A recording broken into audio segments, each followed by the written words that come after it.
Hey everybody, it's Lord Magicus, and we're gonna play more Merfolk and Historic. So, first thing you might notice is I think my webcam box is gonna look a little bit different here. I actually upgraded my webcam, so this is kind of gonna be a test to see if that actually works well with the recording software like this. So, I think it's gonna be fine, but it might look like you can see more stuff here, and I can actually like show other things on here easily now, so it'll be better for different contents that I want to do in the future. So like anytime I want to show off like Merfolk and foil or something, you'll actually be able to read the text in the card this time because this is a higher resolution camera. So yeah, upgrade for this. I'm excited by that. This is the first time getting to really use it. So and speaking of upgrades, we actually have an upgrade for our historic list here. It's Umori the Collector. So, as it turns out, the Merfolk and historic list can actually be built. I mean, it already kind of was built, like with exclusively creature cards. This is a shell that Nikachu uses, and I think that it's actually pretty strong. And it turns out when every card in your deck is already a creature, you get to just play this card for free in your sideboard. So the Merfolk and Historic deck gets a free 4/5 that kind of acts like an extra Marrow Regery. We do surprisingly have a lot of cards that reducing the colorless cost on is relevant with. We hit Silvergill, Branchwalker, Brazen Borrower is reduced by it, Regery, and we have Kumenez too, so the Umori's effect is not irrelevant, but I mean, just being a free 4/5 is not bad. It can block things like Questing Beast pretty easily, so I don't know. It's basically just a free extra card, and at this point in Magic, like you pretty much have to be playing Companion, or otherwise, what the hell are you doing with your life? Companion is the most. You know what? I'm gonna say it. It is very possibly the most broken mechanic Wizards of the Coast has ever printed. I think it's even dumber than Dredge and Storm. So I think the Storm scale honestly should now be like the Companion scale, because this is just way, way more broken. In 1 week, it has already like dominated literally every format that Companion is legal in.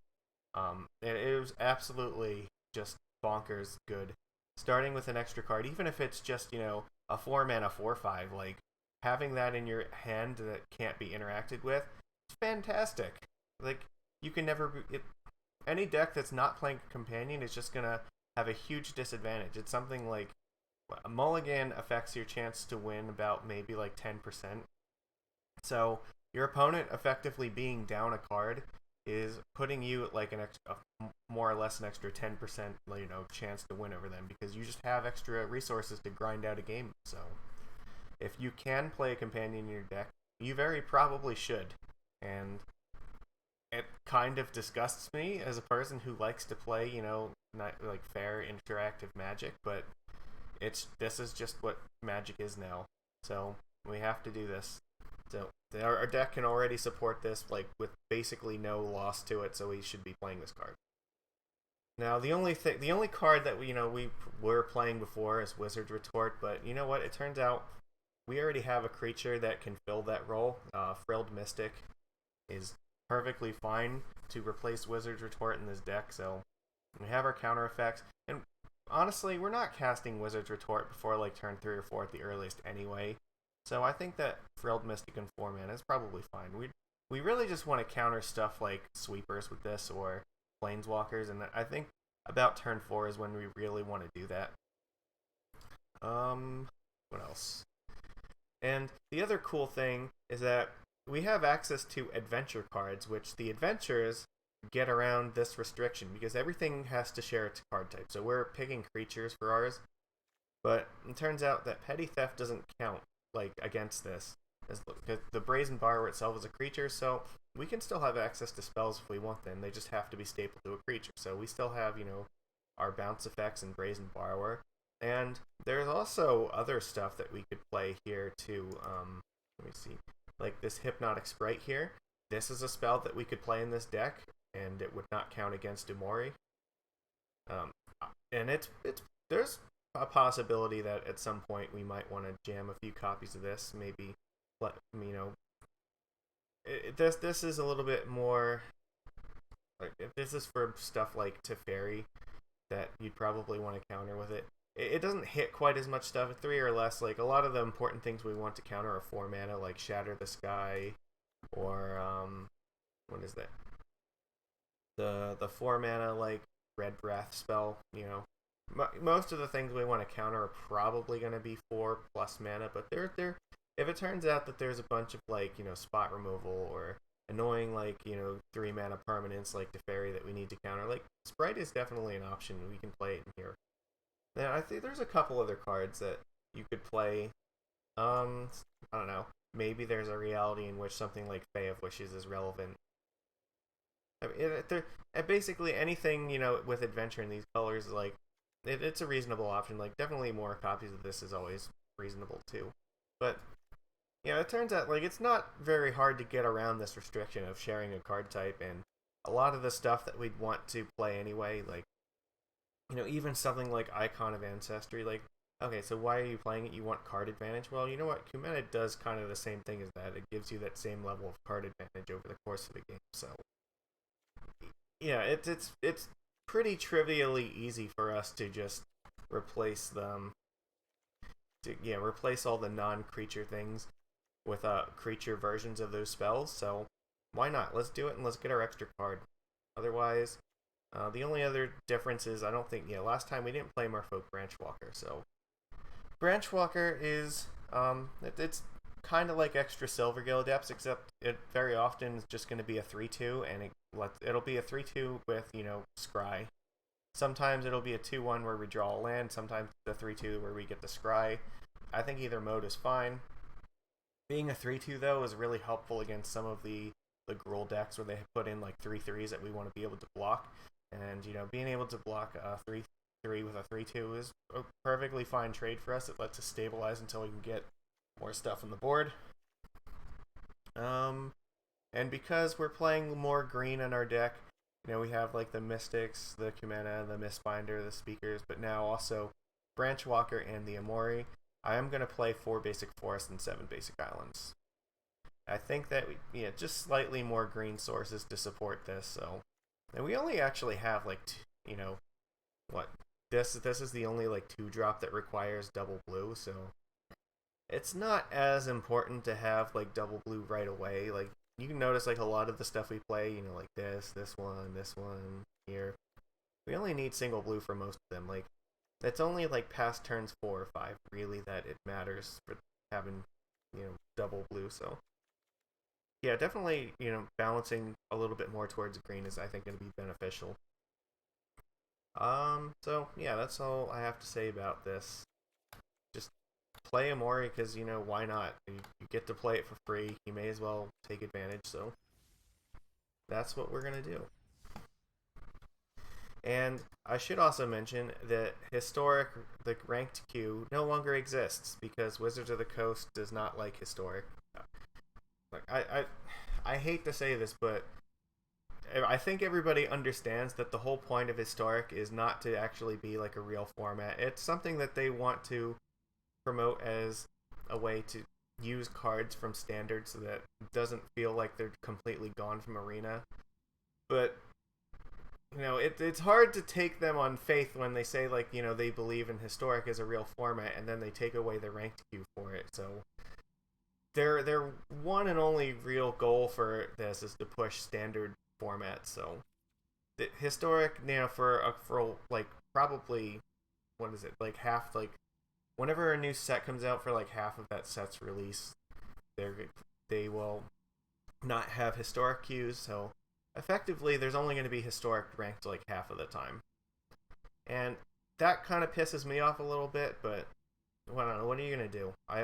I mean, I still like Historic, like, I think that it's fun, but I just wish that it was supported, the same way that, like, all the other formats are. Yeah, at least, like, if you like Modern or Legacy or even Vintage, you can go and play, you can play those, like, whenever you want, and you get all the normal rewards for playing formats for them, but for historic, like there's yeah they took away the ranked queue because if too many people are playing historic, then there's not enough people playing standard. So I guess that's how they see it, and I don't agree with that, but that's just where we are. So instead, we're going to be doing this historic event. Now, there's two versions of this. There's this one. This is the best of one event, and this is the best of three event. So if we want to play the historic event, it is now going to cost us in order to do this. So now, this is yeah. There's no like, you know,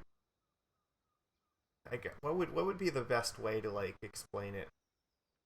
Like how on MTGO, like I guess the equivalent would be maybe a queue. There's no like there's like free play for historic, but it doesn't give you like the what is it the weekly wins for it, which I don't know, I don't like that. And yeah, there's no ranked thing on here for it, but there is still this. So this is probably like the most competitive way that we're gonna play this historic right now, since we don't have um we don't have the ranking, but we do have at least this event, so we can pay the 500 for this and have fun. Still playing historic. Damn it! Why I have to click this. If you double click that's something that also irritates me. Like if you double click the deck box when you're selecting it, it doesn't select it. It just goes in to edit the deck. But we can still play our competitive deck here and see how well it does. So let's go play. This is sort of the equivalent of playing a league with it, I guess. So I don't know. It's not really the same, but at least we can expect people to like be playing somewhat serious decks here.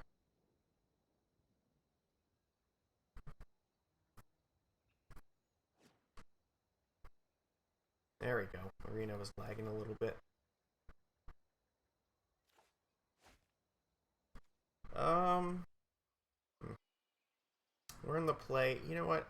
I think this is probably fine. We don't have a one drop, but as soon as we draw like any other green source, we have like this. We can play all the rest of these cards. I think I'm gonna keep this. Let's play Island.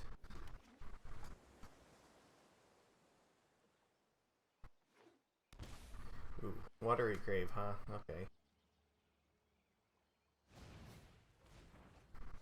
Okay, so this is gonna be like the dredge deck. So what do I want here? Probably play Silvergill Adept first. Right? Actually, I think maybe Branchwalker makes more sense here. Okay, you know what? Okay, so no, I think we have to play Silvergill, because here's the thing. If we go Silvergill into Reejerey, then we'll be left with Branchwalker, but if we go Branchwalker into Reejerey, we're left with Silvergill, and we don't actually have a way to cast it. No, we have the Trickster still, so you know what? I don't know, maybe that makes more sense. Damn it, it's tough. Okay, so you know what? Because we have the Trickster, I'm willing to do this. Because then if we do this into Reejerey, we might be able to attack for 4 next turn. Okay, we have the Unclaimed Territory. We can put that on Wizard for our Frilled Mystic.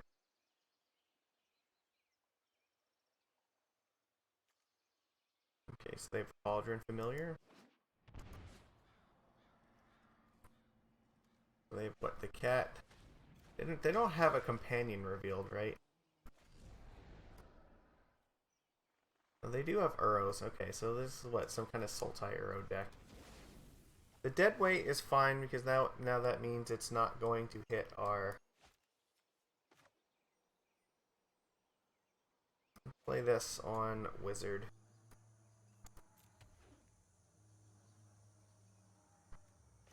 Play Mirror Reejerey.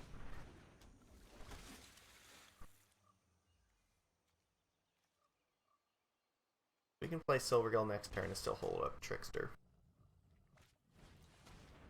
Okay, what the fuck is this? Okay, this is some kind of new nonsense that I wasn't prepared for.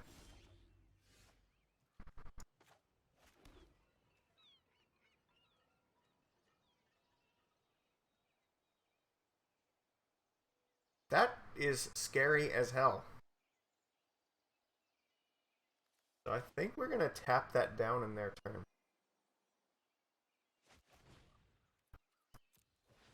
We're gonna reveal Trickster, I guess. I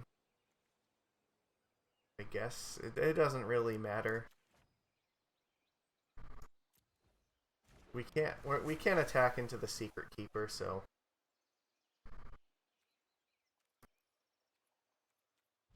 I don't want them like doing this. They can definitely do that this turn, so we're gonna take away its ability. We'll tap down the Secret Keeper and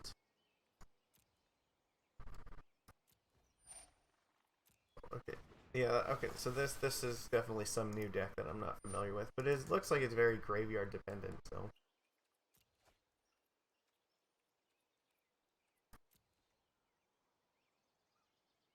we have a big attack lined up. That's kind of nice.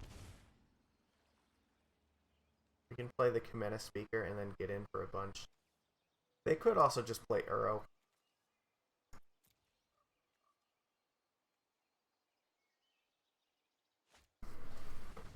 Yep, that's fine.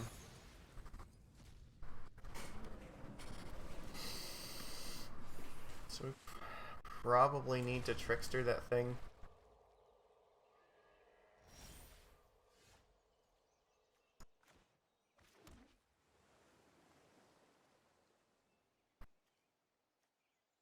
See, I could play Kumena and tap this down and attack, and then Trickster Uro next turn.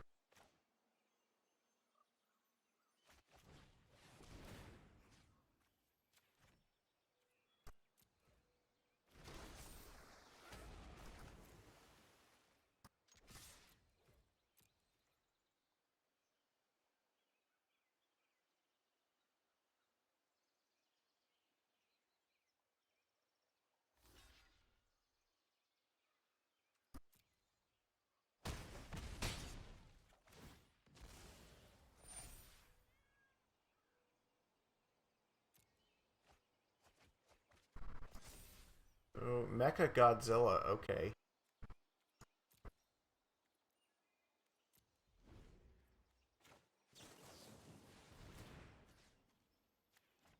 Down Uro.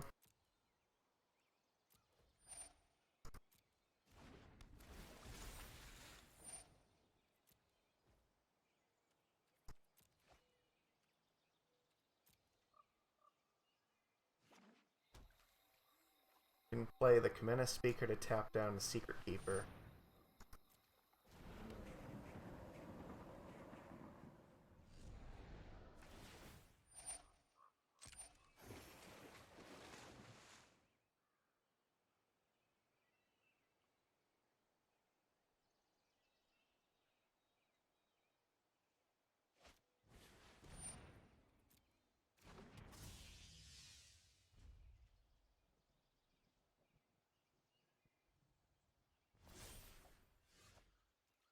Answer is pretty good. I think here we're just gonna hold up the Frilled Mystic.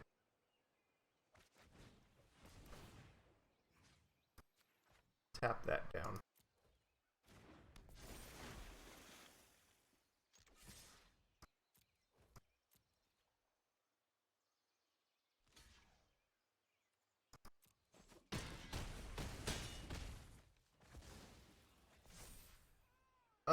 Yeah, okay. That's. I don't think we could have did any more damage that turn, but yeah, no, we are absolutely not letting that resolve.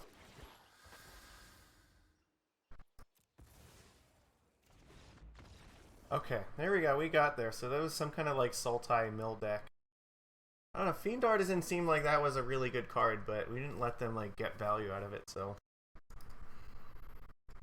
okay, that was interesting. I'm not familiar with like the standard or historic decks right now. I guess a lot of these cards are going to be new, so I'm figuring this out as we go.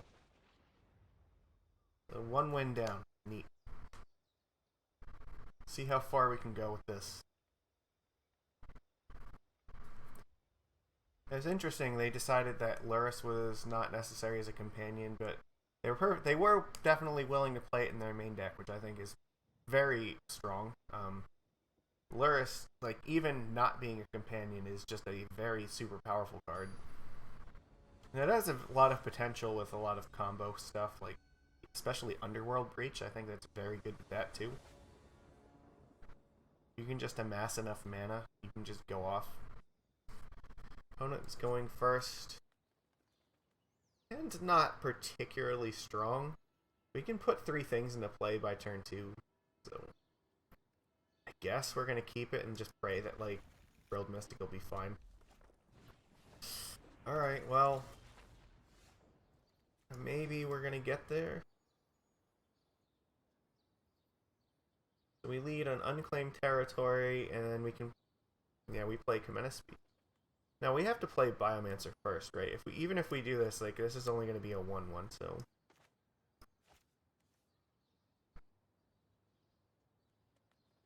We can only play like 1/2/2 Kamena Speaker.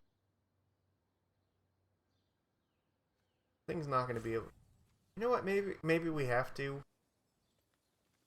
All right, do it like this. Merfolk. No. We have to put it on Wizard. Never mind. So no, we do have to play the Biomancer off of it. Damn it. That was a blunder. I should have played the island first so I can play Hinterland Harbor, because the thing is, if we don't put it on Wizard, we're never going to be able to use this card. Fuck. So that was a mistake, because now we can't play the Speaker next turn. I don't know. I got the red deck. Like, this is definitely not the hand that we need to beat the red deck, and that certainly wasn't helping our cause.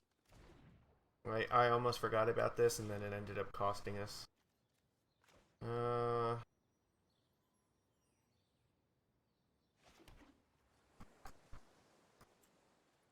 I guess we just activate this.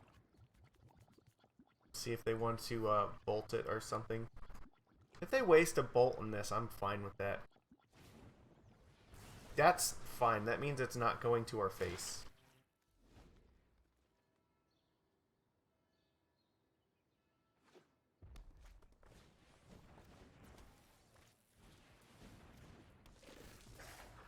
We have 3 cards left.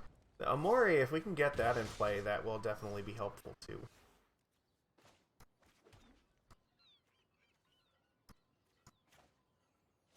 Play the Kamena Speaker and pass.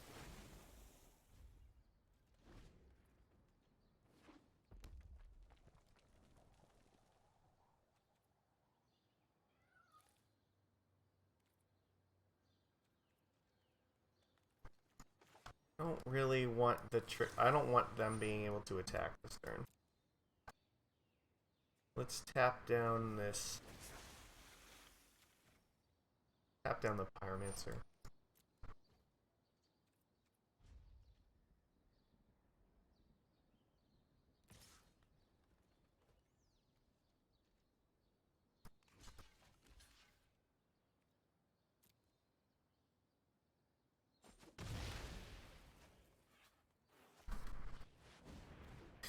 Alright, well, Frenzy is sort of a problem. So options, we can play Kamena Speaker plus another thing. If we play the Amori this turn, it doesn't really... Well, I mean, it lets us play 3 things next turn, so maybe they would be fine. I don't know, it might be worth just doing this right now.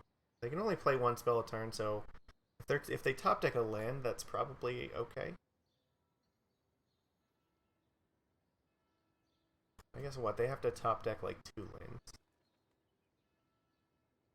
I'm just trying to think, is it worth holding up Mystic, or should we play these and try to draw cards instead?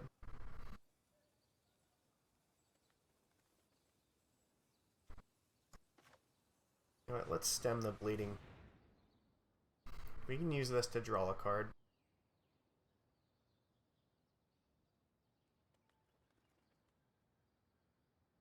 There's nothing they can do about it right now, so...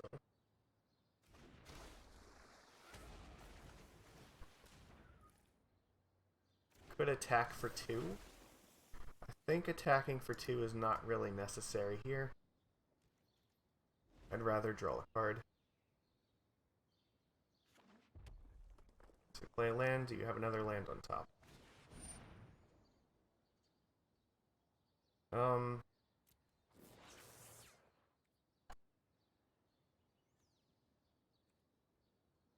yeah, draw 3 cards because you can't play them with risk factor at the moment, so...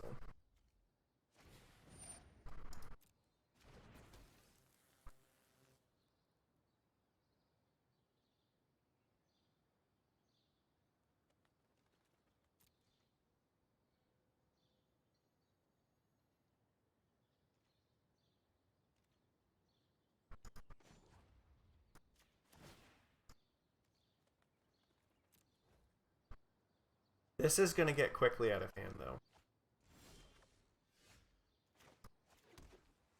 Okay.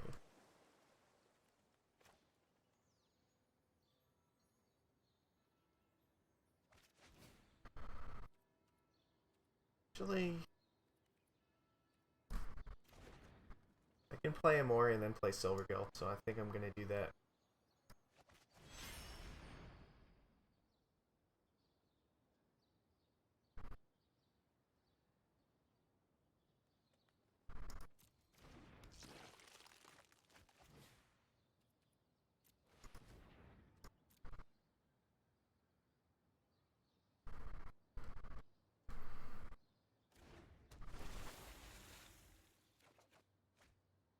That's pretty good. I don't really want to trade right now, so...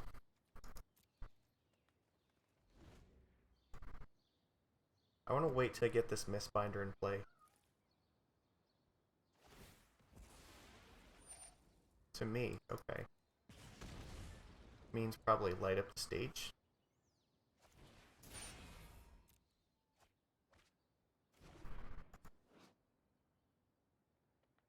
So they can cast those. So I guess Runaway Steamkin is free for them at this point.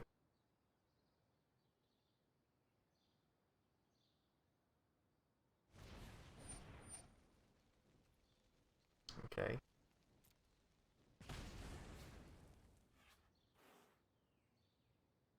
That felt like kind of a gamble. You don't know if you're going to have another spell that you can hit it with.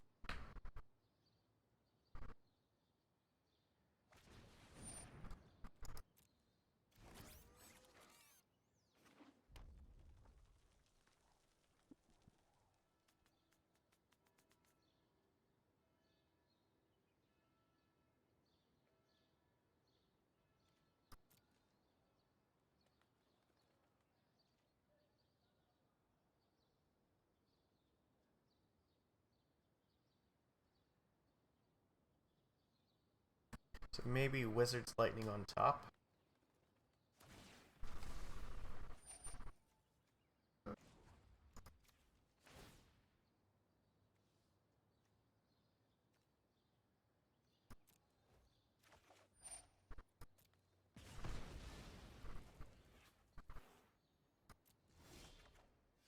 Oh, that's fantastic.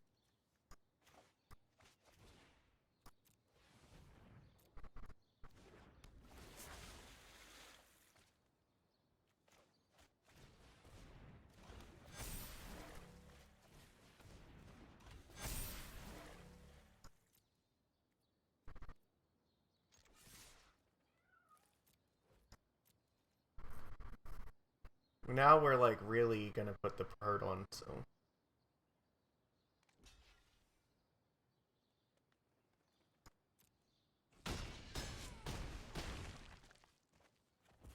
So we are threatening to kill them next turn.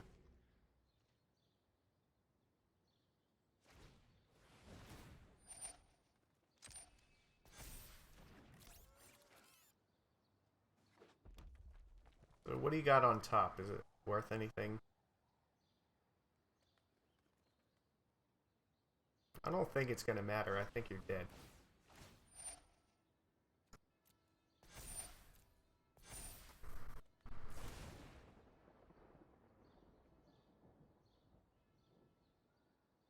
With the Steamkins, though, they might be able to just, like, burn through enough of their deck where they can...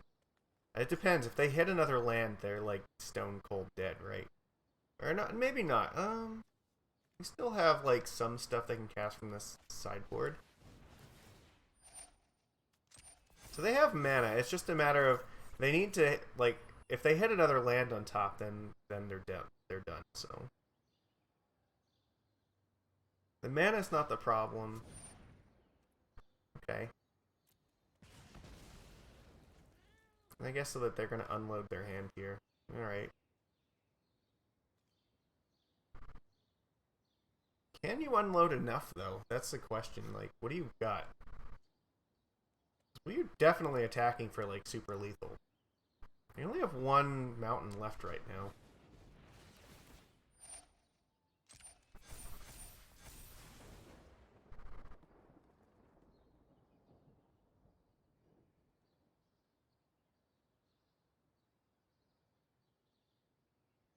And I'm not going to draw a card with Kamina because I need to keep these up as blockers.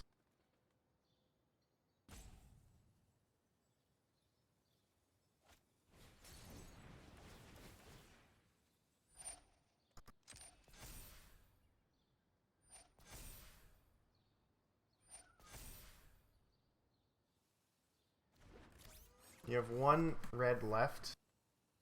Okay. You have all four Steamkins.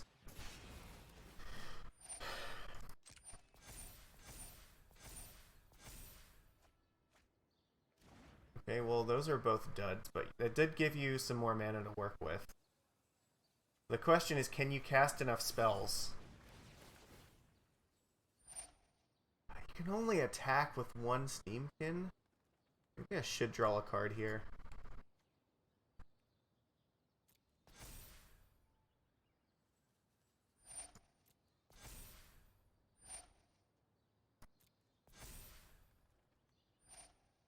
This is going to kill off both of these. Alright, you know what?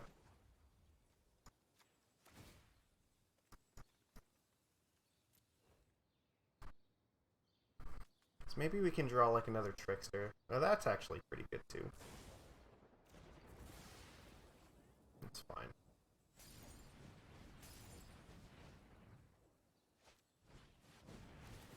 Well, that's brutal. How many Chain Whalers do you have?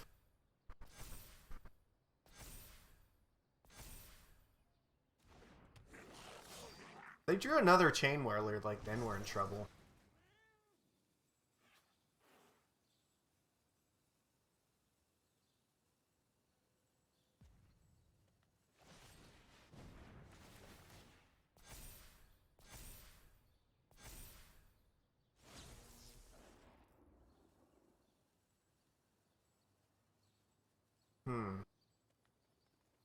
You can still cast Bone Crusher Giant. I think... I don't want to... I don't think I want to take damage here. I think I want to let them draw cards, right?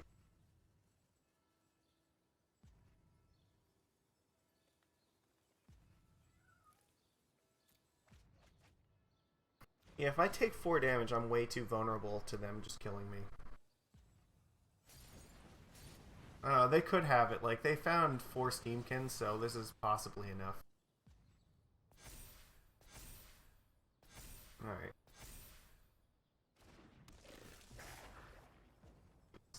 It's like Storm at this point. How the hell do you have all 4 of these? That's insane. Alright.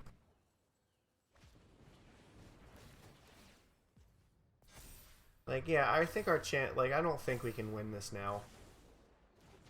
They were able to chain together, like, 15 spells this turn, like, no lie.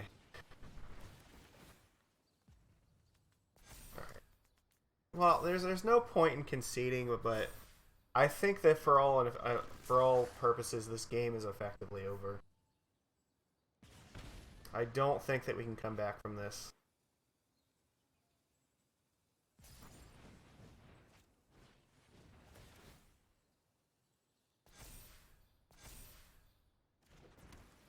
We're taking at least 5 damage, so... Okay, we're dead. We actually do just die. Alright, well...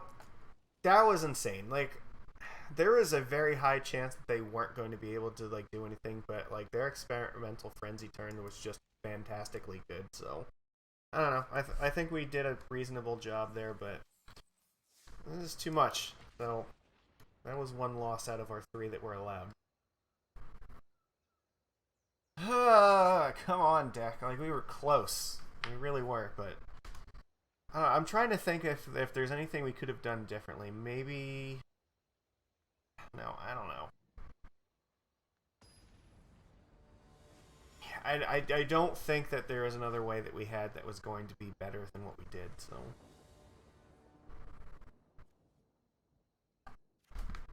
This hand is great.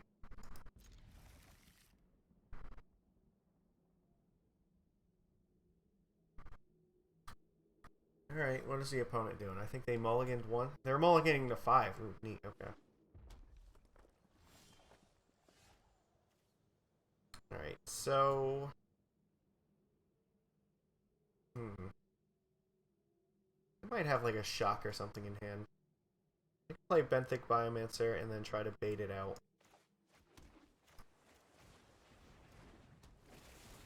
No? Okay.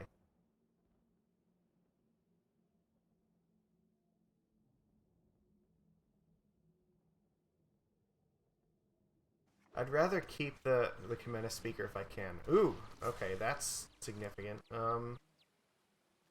You know what?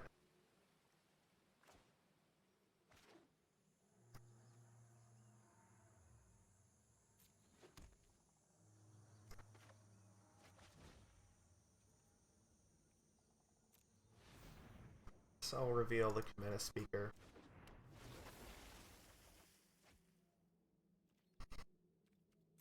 Maybe I should have played the breeding pool and shocked myself first. So that means I can't play these two next turn. So is this some kind of combo deck?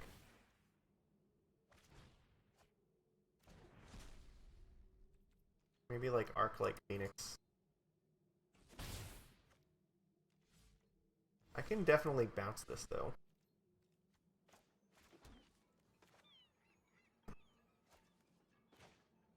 Could also force them to like play shock or something. What's gonna happen if they shock this Mistbinder? Alright, now I think I'm just gonna use Brazen Borrower to bounce this Dread Horde.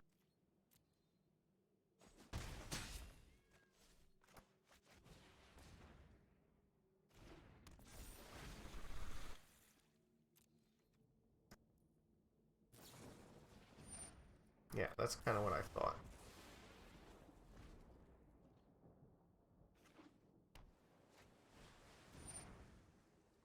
Interesting, okay.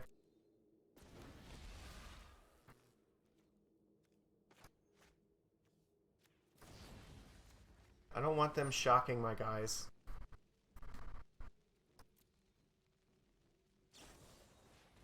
Oh, brutal.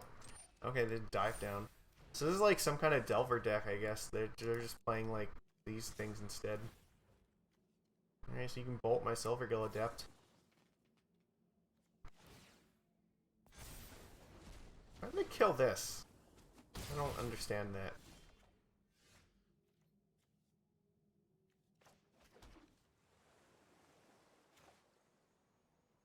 Damn it, I did this shit again. I should not have played the island because now I can't... Oh my... I'm trying to lose today. What is wrong with me? Will they have dive down left here?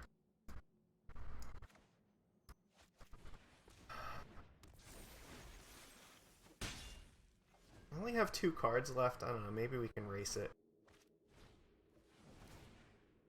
Well, it looks like it's going to be difficult now.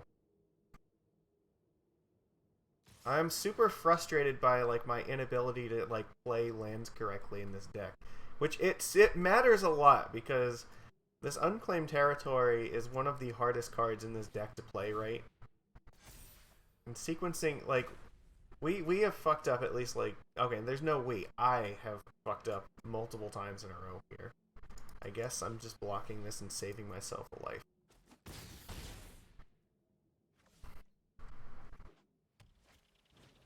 Yeah, that's scary as hell.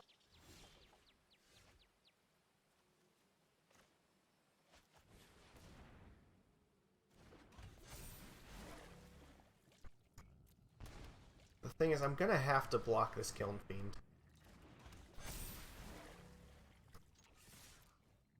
But, I don't know, maybe this will be enough.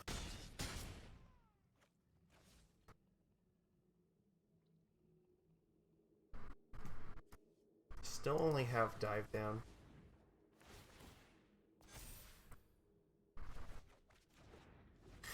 So if they find removal for this thing, no, they're okay. We lose because they're just gonna unsummon it.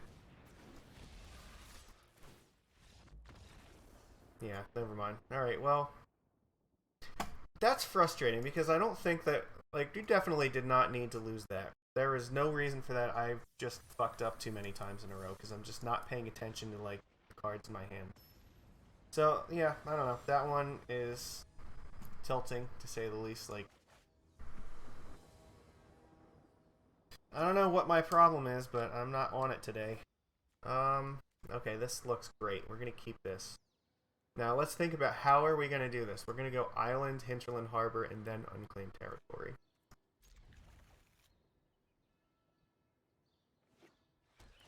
Okay, so this looks like this might be the control deck. Means we definitely want to get... Okay, what? Ornithopter? What does that mean?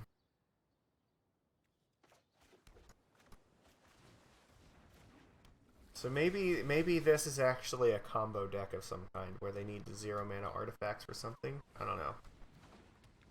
I don't get what the fuck is going on. What is this? Is there an soul artifact or something I don't know about here?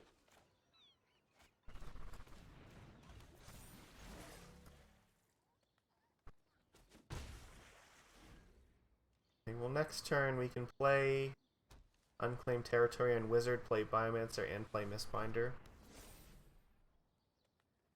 Alright, yeah, that's... I don't get this. Maybe this is just mono blue tempo? I mean, if it is, I think we can beat mono blue tempo, it shouldn't be that bad.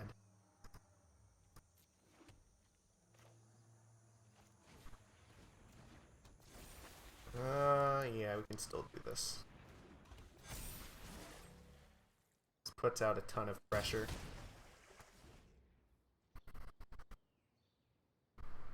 I think usually in this match, you just want to put as many things on the board as possible. So what's gonna happen? Merfolk Trickster could eat the crap out of this thing if we draw it.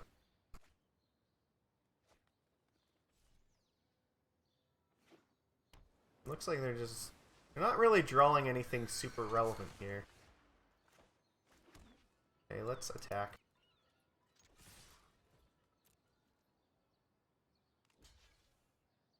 They want to trade all 3 Storm Tamers for 1 Mistbinder, that's okay.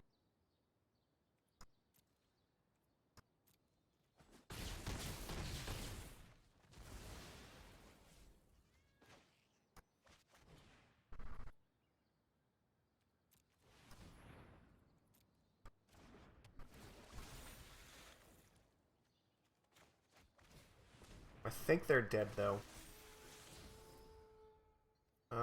We don't need that. They're gonna go to 8, and then they're taking a bajillion damage.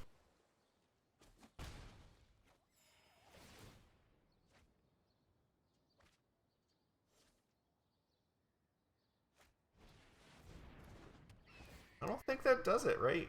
You can block this, and then you still take lethal. That doesn't matter. You're still dead. Okay, so right. So this doesn't have lifelink or anything. We just attack and kill them.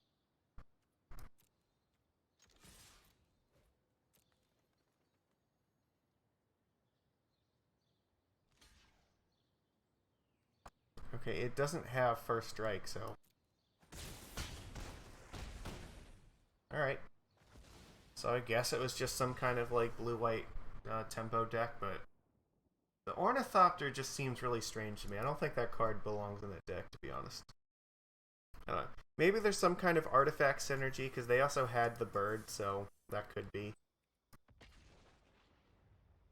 I guess what? The Arcanist can find an Ornithopter as a creature. Is that better than just playing regular mono blue tempo? Or just splashing white for that? Yeah, I don't know. It's hard to say, but I'm also trying to think. If you could just play like what blue-white tempo and then have Luris as a companion, like that would be totally fine. In fact, I think that would probably be very good, so you can get back your curious obsessions and whatnot with it. All right, this is great. We're gonna keep.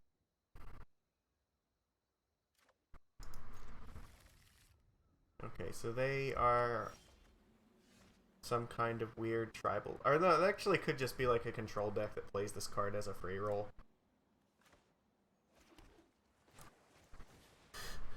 Yeah, you gotta respect the free roll on companions. Like we're free rolling a companion, they can just be playing like Jeskai control or something and be free rolling a companion. I guess we're gonna attack and we'll play Silvergill Adept.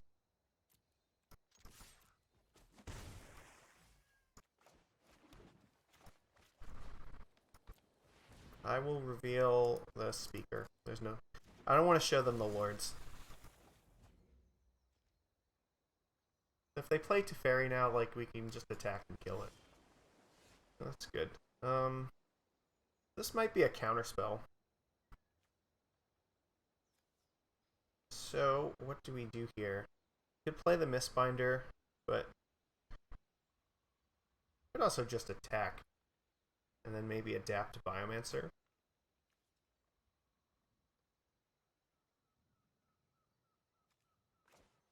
Like Menace Speaker.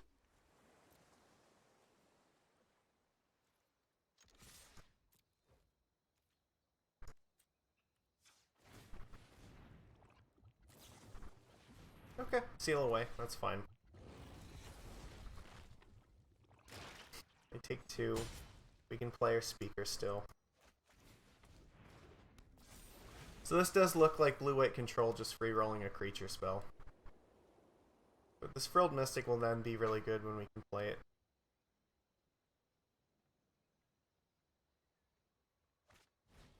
That's also fine.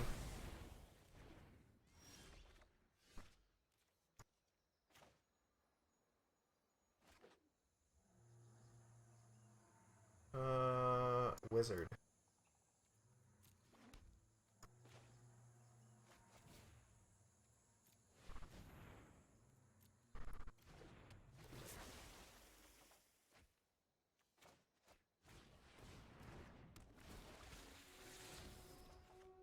Okay.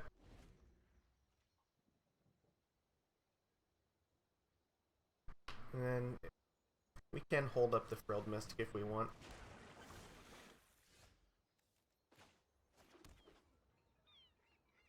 Could also play the Reejerey and the Mistbinder, but I think it's a little bit too greedy right now. I think what I want to do is wait until next turn, then I can play Mistbinder and then still have the Mystic up.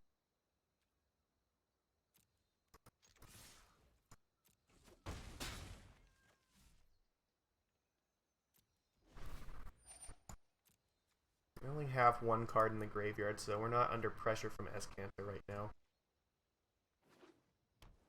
If they tap out for like Teferi or something, we can just counter it and really start hurting them.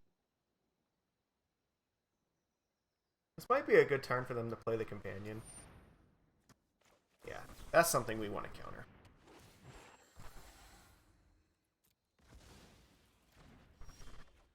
Because now the chances that they have a third one are exceedingly low.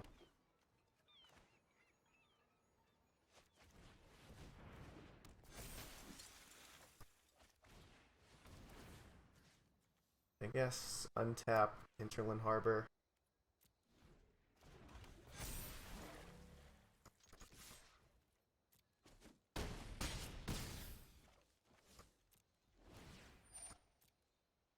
Do you have a third Shatter the Sky? Because if not, you're dead. Okay, well now they're definitely just dead, so...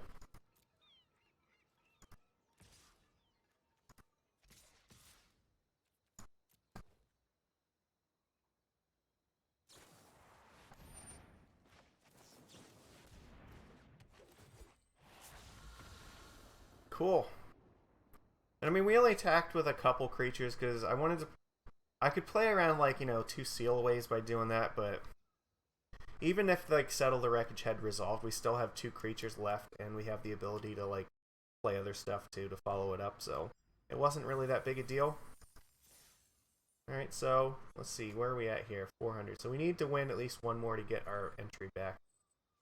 So we're at 3-2 right now.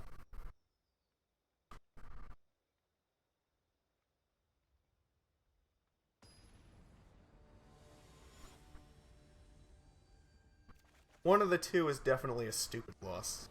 That's my fault. The other one I think we got like kind of unlucky, but this hand looks great. I'm gonna keep.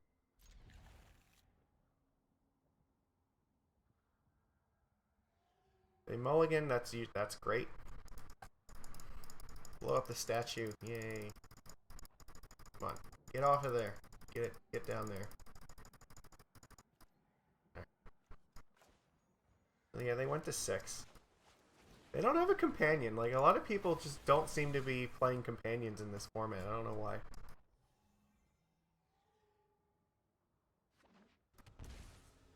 Shock, okay. Ginger Brew, okay. So what does this mean? This might be that Delver deck again, or the Arcanist one, so I could get in for 2. I think it's more important to play the Silvergill Adept.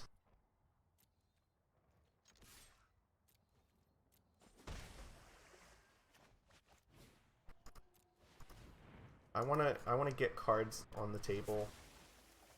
See, the playing like the lords right away doesn't really make a huge difference if you don't have creatures in play to like buff up. I think I'd rather wait till turn 3 when I can, you know, get in extra damage with this thing. Why are they letting me block this? Am I gonna get blown out by something? No, I'm just gonna take this damage. Maybe it's like light up the stage or something.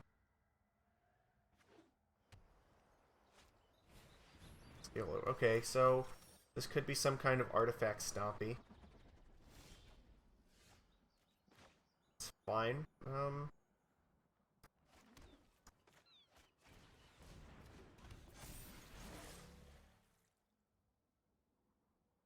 So next turn, I think we probably play Silvergill plus Mistbinder.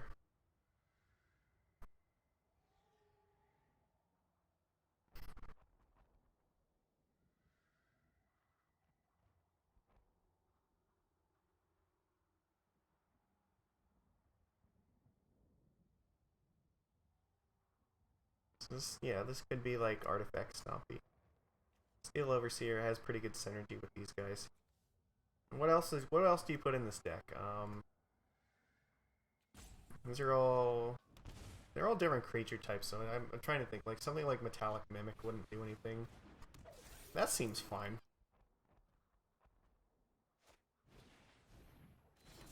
Oh, this thing actually can ping things, so that's worth noting. Okay, so their hand is just insanely powerful here. This has protection from multicolored, so attacking with the Mistbinders is not a very good plan. No, I'm not going to block. They're going to make this a 2-2, so I don't want my Lord to die.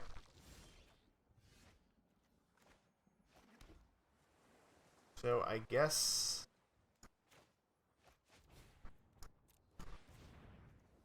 they have no cards left. I don't know if we can beat this. This is going to be a lot.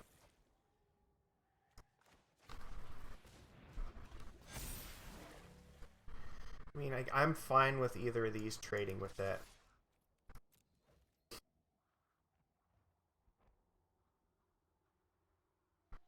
They can double block and then get rid of one of these things, but I can't attack with a Mistbinder because I can just double block the Mistbinder with the...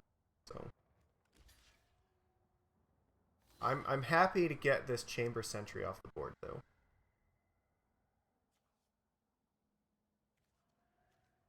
This thing is way more dangerous.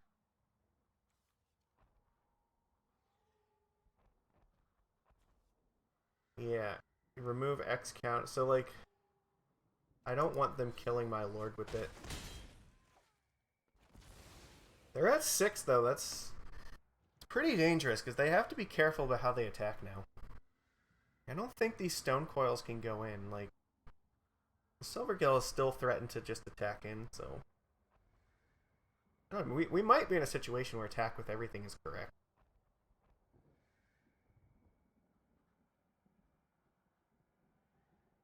And I think, like, Trickster probably just beats them. I'm not blocking it anyway, so I don't know why you would bother with that. Okay, well this seems like desperation. No.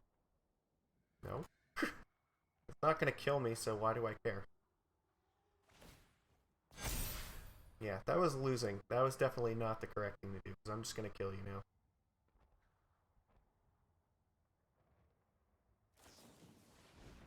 Oh shit, maybe it wasn't. I didn't think about Ember Cleave. Damn it! Ember Cleave. Why did I not think about that? That was terrible. If I would have blocked one thing, we could have won, so... Fuck, I didn't... This is my problem. Like, I don't know the cards that are in this standard format, and then, like, every single time, Ember Cleave just keeps killing me, so... Damn, that was stupid. I should have... If I could have thrown Silvergill under the bus and still been fine. I don't know why I didn't.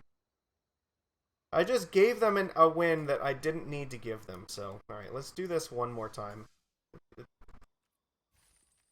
That was not the deck's fault. The deck has been just fine. That was my fault again, so... I don't know. At some point, like, you just have to keep, like, playing these decks until you learn what the, what cards are in this format, and I don't have that, like, basis of knowledge of, like, what cards am I going to be up against in Historic. I think this is a fine hand to keep. I'm going to keep it. We can go Speaker into literally any other card we want, so... We're on the draw, so I hope it's just not an aggro deck. Okay, well that's probably... fine. Can't believe that. That's super frustrating. Like, Ember Cleave, like the one thing that was gonna kill us. Okay. Let's play Islands, attack for 2, and then I think we're gonna play Silvergill. Do we play Silvergill or Branchwalker first? I think probably... I don't know. Well, let's attack. We're definitely not playing a Lord this turn. Okay, so which one? Do I want to draw a card, or do I want to have more power in play?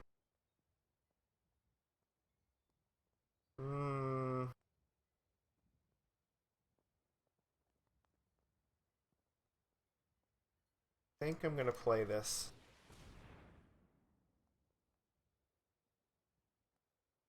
Because I'm trying to think. It's possible I can get to a turn where I play Yamori and then, like, play Silvergill and then, like, some other stuff. Okay, that's fine. Syncopate. So this is a control deck of some kind. Well, it makes me glad I didn't throw a Lord into that, so... Okay, well, now I kind of regret that decision. You know what? Yeah, that's some... Alright, so I guess...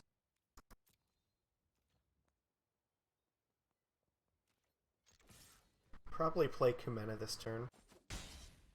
What if they have another Syncopate? I don't want to lose to that.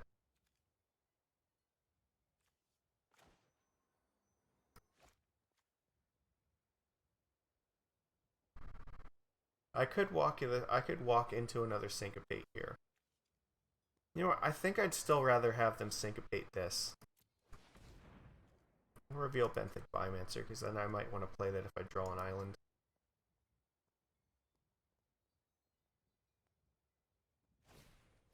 Opt, okay.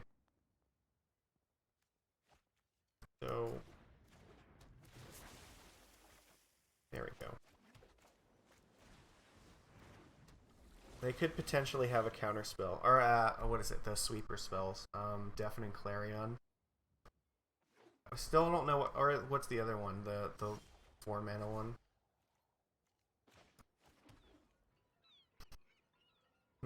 So maybe the safe thing to do is just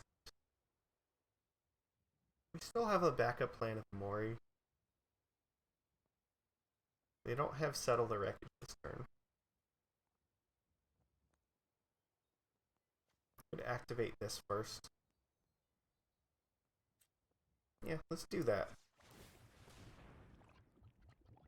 Maybe if I draw like a Trickster or something, I might not want to play the Mistbinder. Otherwise, I think getting in 9 damage is probably okay.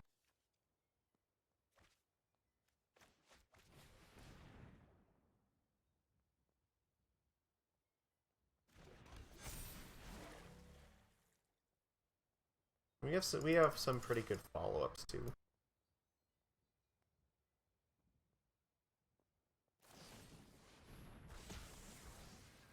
Okay, I don't understand why you would do that and not the Mistbinder.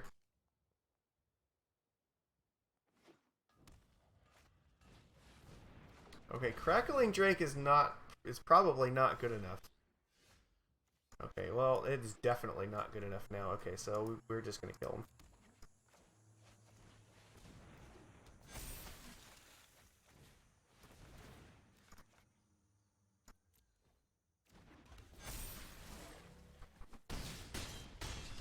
I guess maybe some kind of like Jeskai Phoenix deck. They could have had like Arc-like Phoenixes or something. I don't know. It's hard to know. Like there's a lot of cards in this format, and like all of these decks are still really new. So I want to know like what their plans are, but I don't know. I don't want to let them like actually play them, so I have to find out. All right, so that's a good start. I mean, so far I'm definitely convinced by the power of this deck here, so.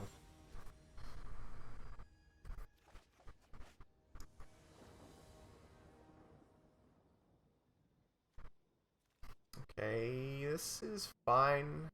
We can go Biomancer into Branchwalker into Kumena. That's usually good enough. Okay, so this is going to be some kind of rampy deck. Think. What do I do here? I don't want to. I guess I could play Unclaimed Territory and Wizard. I think the best thing to do is play the Breeding Pool first. And then we can sandbag this in case for some reason. Maybe we. I don't know. It's possible that we might want to play like a Lord next turn. So. Okay. Well. So I guess this is the Gruul deck. We definitely want Branchwalker then. I think it's a library card because then we can play that next turn. Let's just play 2 spells.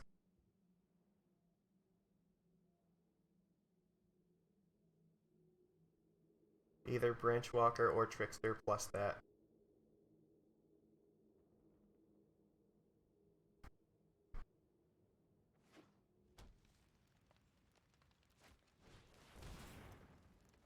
So I think they make it a 4/4. Yeah, that makes sense.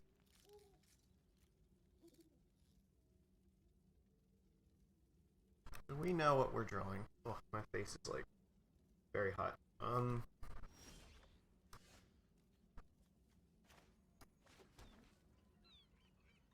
So here, can't stop this thing. I don't think I really want to block it either. I could attack for 3. I don't think that's worth a whole lot. I think probably just want to set up Branchwalker into Amori into like a turn after that. I can't really play the Kumena effectively here either.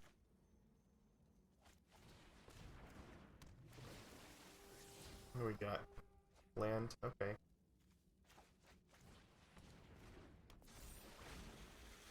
No attack. Play Amori next turn, and then follow it up with like Trickster and Kumena.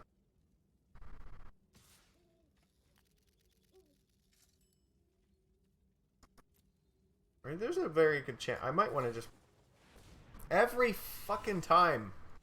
All right. We don't have a way to stop this from killing us either. This thing has hexproof, so... And it has double strike. If fuck, it's gonna deal 5 damage to our board. Alright, so I have to play the Mistbinder. It's gonna kill like all 3 of our creatures to get rid of this fucking Embercleave. And it's equipped 3 too. Ah, this is going so poorly. Double strike and trample, so like it's attacking for 10. Jesus. Alright. I could attack him right now for 10. Then just like Trickster and then try to block this thing. The problem is if anything happens to this Trickster, I'm gonna die. There's 2 cards left, so it easily could. I could just... Yeah, so I can block here, take... No, I can't. That actually doesn't work. Alright, so... He can kill off this, and then Trickster. Alright, well... I guess I can't attack.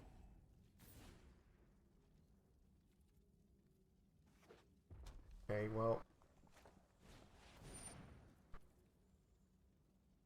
Riot and Trample. Yeah, I can't really do much about that either. This Embercleave and this Spellbreaker was just devastating. What are they targeting? Oh, they're just casting it, okay.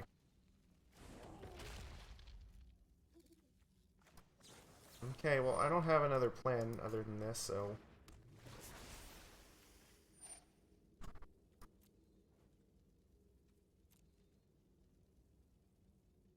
Sure, like, they have to just attack, right? Okay, so... So it's gonna... This is gonna deal 10 damage. And this is gonna deal 3.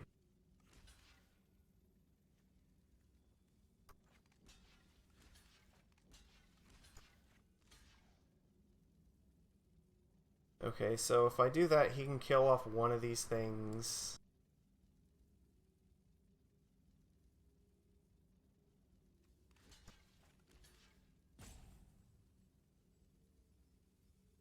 And... no, he's gonna kill off... Like, we're exchanging all of these for these 2. You can only kill 1 with first strike, so the others will get it back. I don't know. It's not pleasant, but that's all we've got. It's just gonna equip it to Bone Crusher, though. That's gonna be the problem.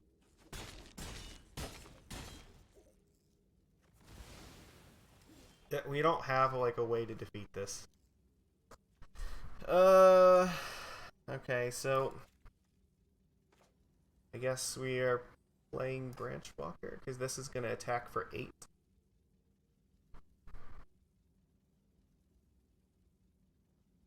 Yeah, it's...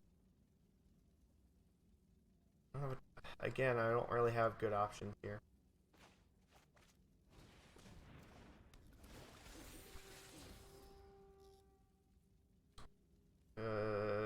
I don't think that's what we need at the moment.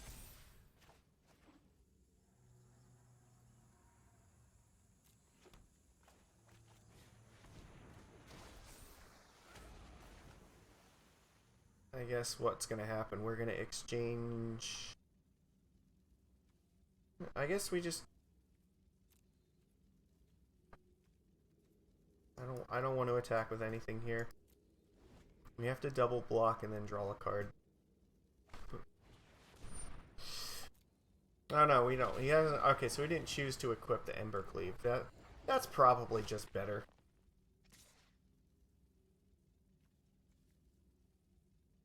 Okay, I'm confused. Why are you doing this? Do you have, like, Stomp in your hand?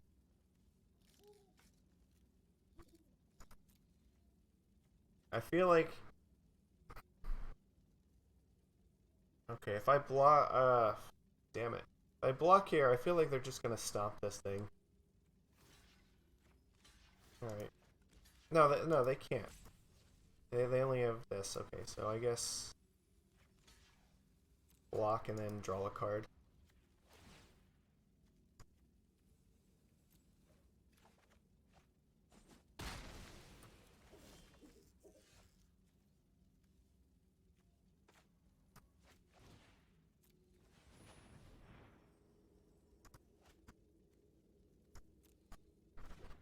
There's only 3 to equip, so I'm kind of... I don't know why they didn't use it. Man,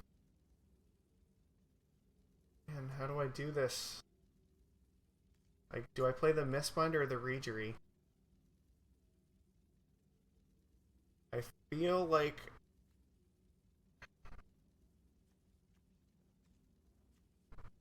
I don't think it makes a huge difference. I'm gonna play this. Can I safely attack here? I think I'm probably trading this Gemena with this thing. No. I could attack with the Mistbinder, right? They could trade it like this.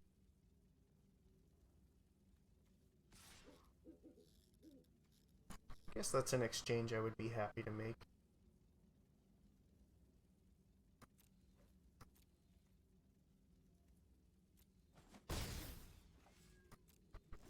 I don't know how we haven't died yet, but I feel like we're very close to dying.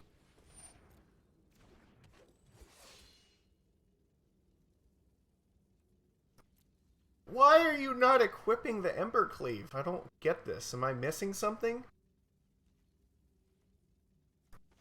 They're just gifting us, like, turns here. You should just equip the Bone Crusher with it. I don't want to, like, hover over it, because they're going to notice. Okay, well, that's fantastic. I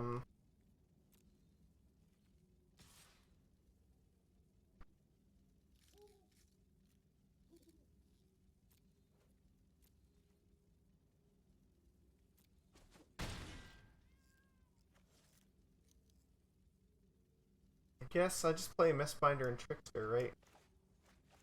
Oh, I should have played this first. Sorry. We'll untap that.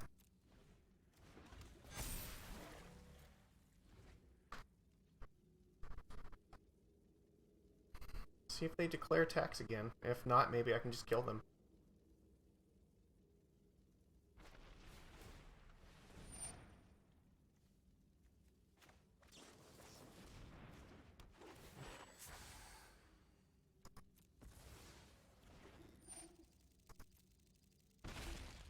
Okay, are we gonna, like, come back here?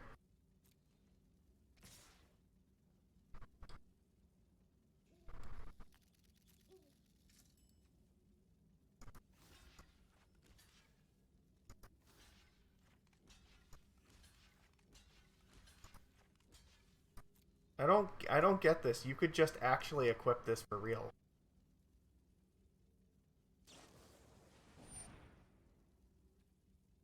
Oh my god.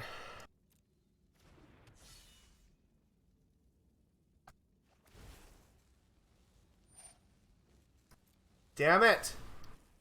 I lost to them top decking another Ember Cleave.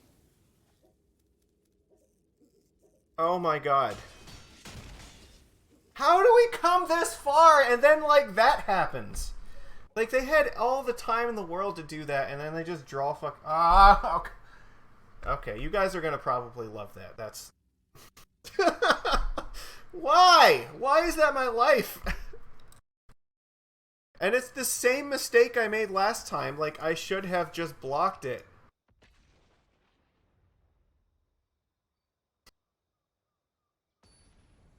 I just needed to block it with the Regery, right?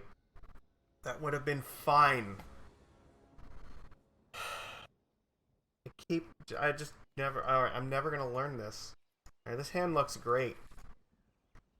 The deck didn't... I had an extra 4 toughness to put in front of it, and I didn't, because I just did not consider that.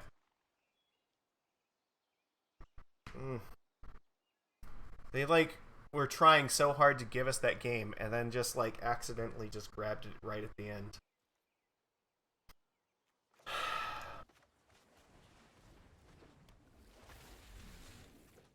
I can't blame the deck.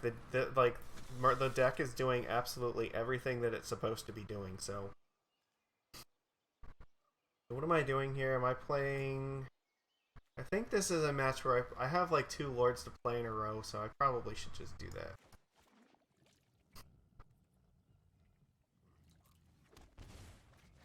And this is against a deck where I think having Lord Density is going to matter, so... If they want to trade, that's fine. They trade their 1-drop for my 1-drop.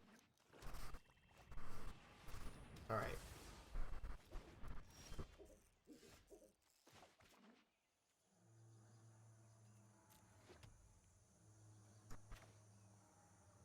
What? Okay, I definitely should not have done that. I should have put that on Wizard. I guess we're gonna play Branch Walker and then Commander Speaker. And then next turn we'll play Reedry.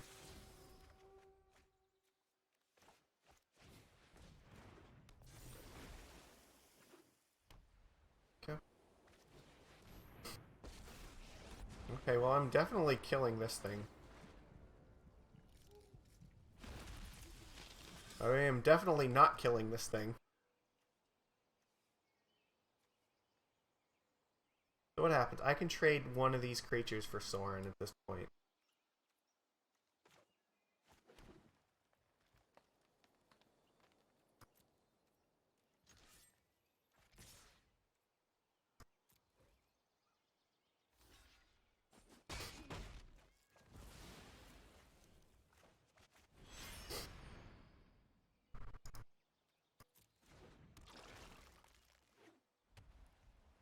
Now this makes next turn much better for us. Now this thing's gonna have, like, yeah, attacking is not good.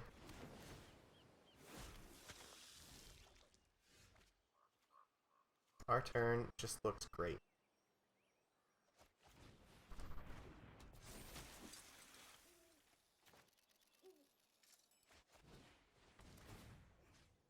So I can tap this thing, and then I can still play the Kamina.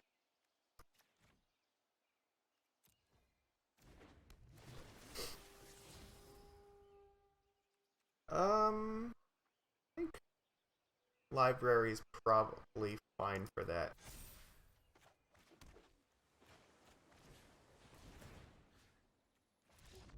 Okay, cool. They just like conceded. And there we go. That was a match where Amori did like a very good Mara Reedry impression where it just generated tons of mana for us to play like a ton of spells. Okay. That was a good match. So like, you know, apparently I can do this correctly sometimes.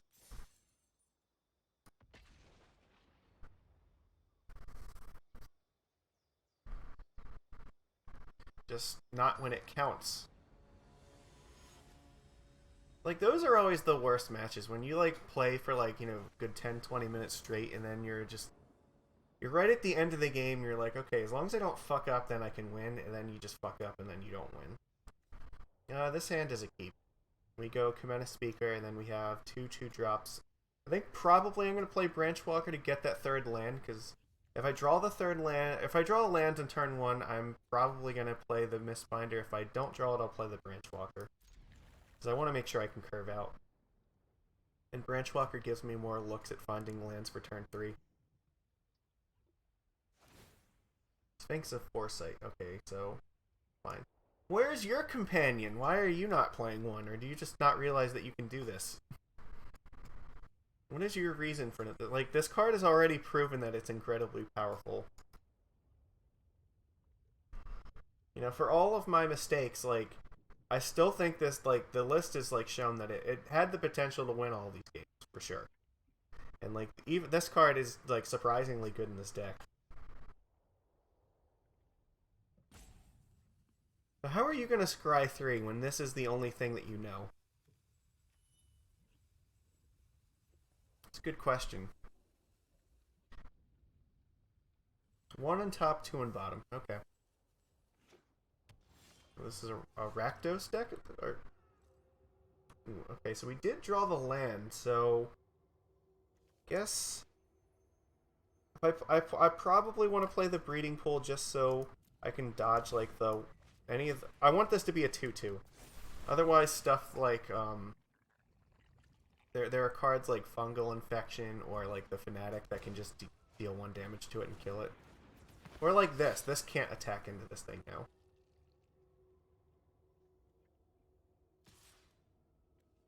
If it does, it's just gonna trade with it. So I'm cool with trading, you know, the Kamina Speaker with this. A 1-drop for a 2-drop is a good trade. Okay, so here, how do we want to do this? Probably Mistbinder into Regery.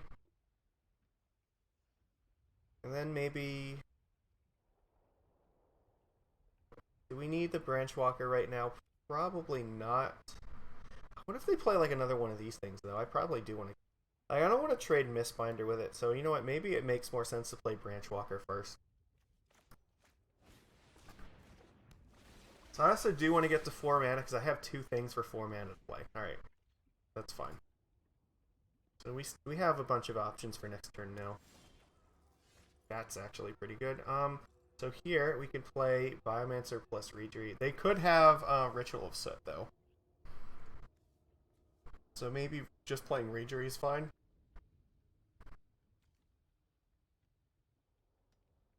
You know what?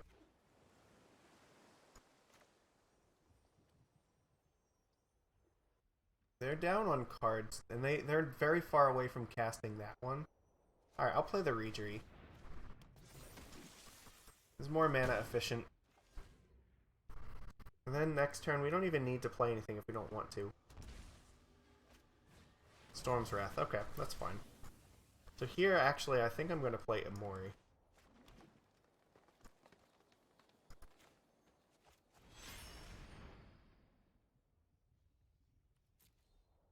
And we're not going to get any benefit out of it right now, but just having a 4/5 in play is pretty good. Force them to deal with this, and then we'll play our important stuff.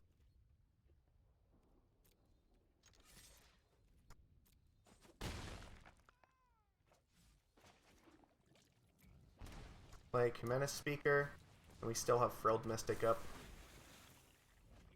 So, yeah, they are facing a very unpleasant scenario here. Absolutely fucking not. No, no, no. Instead, you can die. Congratulations, opponent. Yeah, I just want you to know I never didn't have it. That was already 9 damage in play exactly, but... You know what?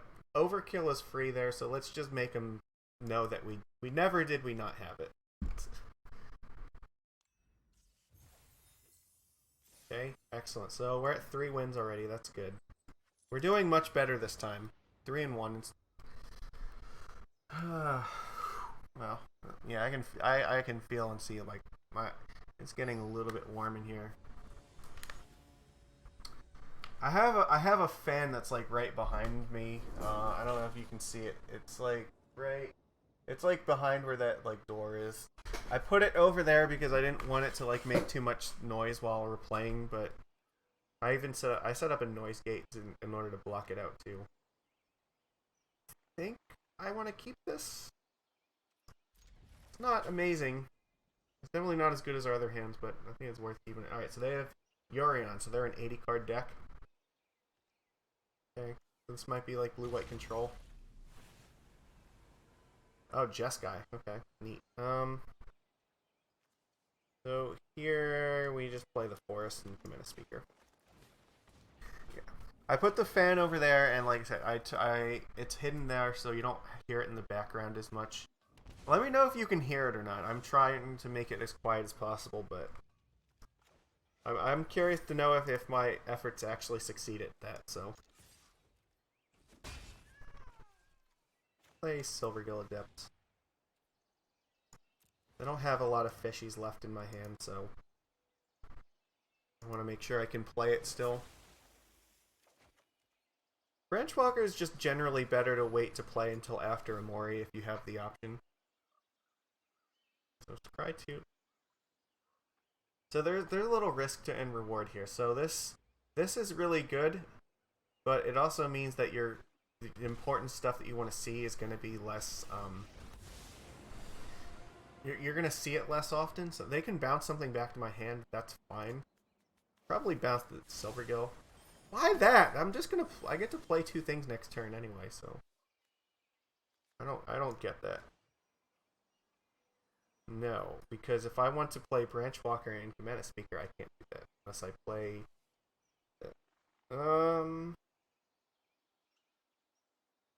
I could be walking into, like, Shatter the Sky if I do that, though. I have tons of cards anyway. Maybe that's fine. Well, we're definitely killing Teferi.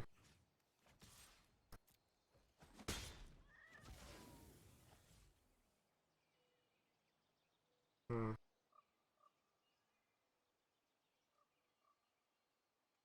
Let's play the Branch Walker.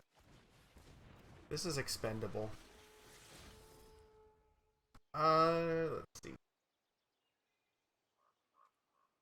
I think probably Library makes sense as long if we're gonna have Cometa still in hand. And then we can do this. So it's possible they have Shatter the Sky. But if they don't, then this is going to threaten to kill them, and I'm fine with that. We still have a bajillion cards. We can still play, like, Cometa plus that next turn. That's very bad for them. Like, bouncing a thing is not really where you want to be right now.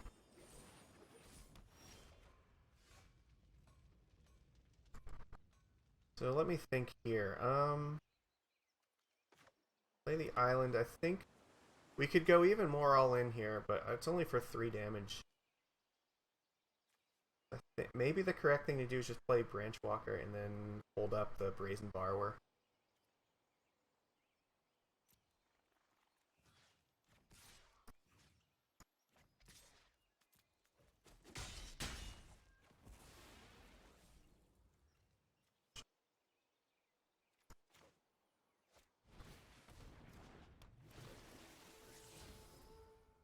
Benthic Biomancer, huh?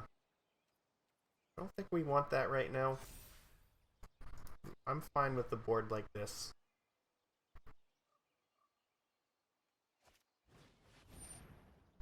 Yeah, that was a risk, for sure.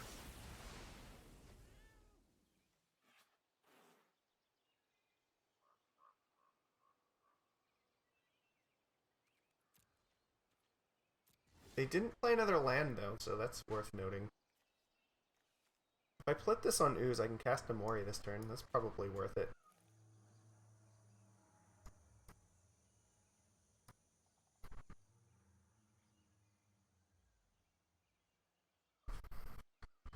You know what? I think that's annoying. I should.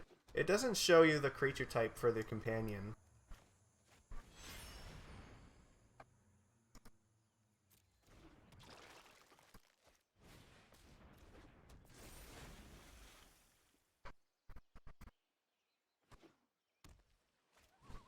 Elspeth Conquers Death. It's going to exile this thing.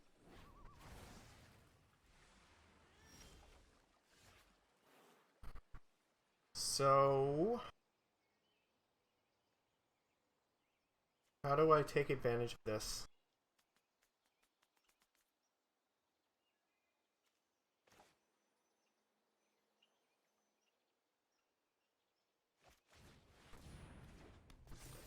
Because I don't want to wait until they get something back here.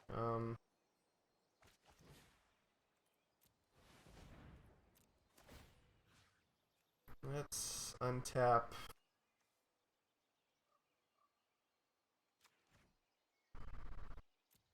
that, I guess.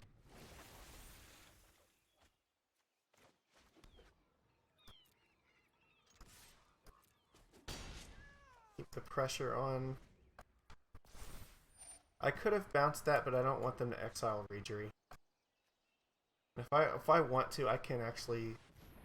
Ah, damn it! They had another sweeper. Fuck. All right. So what's gonna happen? They're gonna get Teferi back. Not really a big deal. I could play Brazen Borrower and a Branch Walker here. Or I could play Cometa and Branch Walker. That's probably okay.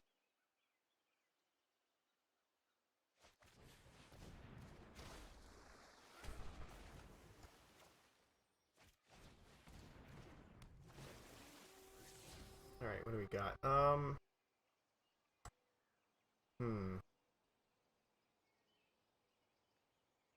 think that's fine on top of the library.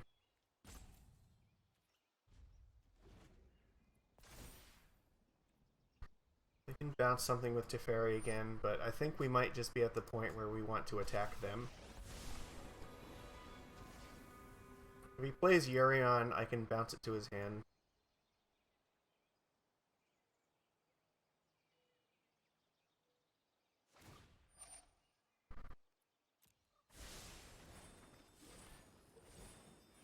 I don't know, this is getting hard now, because now he has the combo of Urion and Teferi Time Raveler. It's tough. However, I can still play, like, 2 things next turn, so we might be able to just plow through it. Alright, well that's rough.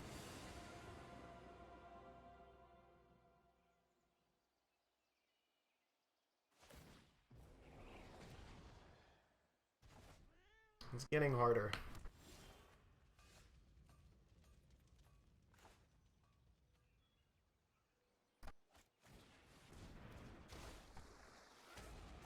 I think I just want to cast one of these.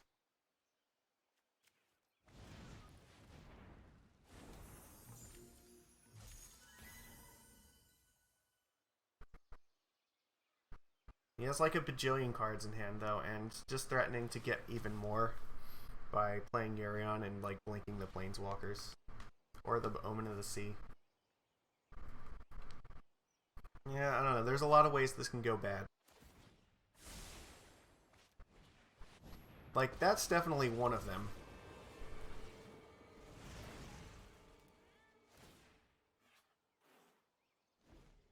Okay.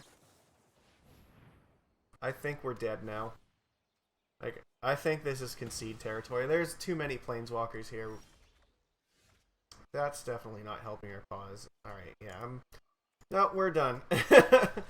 We cannot, like, this is too much. They have had, like, way too many cards.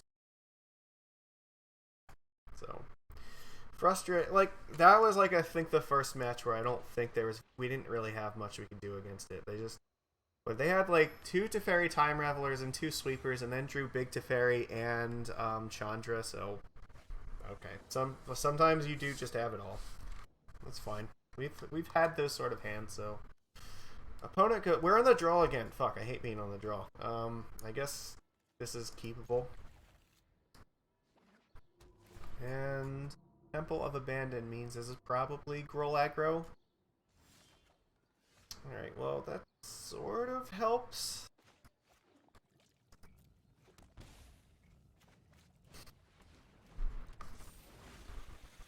Alright, I don't know if we're going to get it out in time for it to do anything relevant, though. Okay, their mana looks like pretty terrible, so...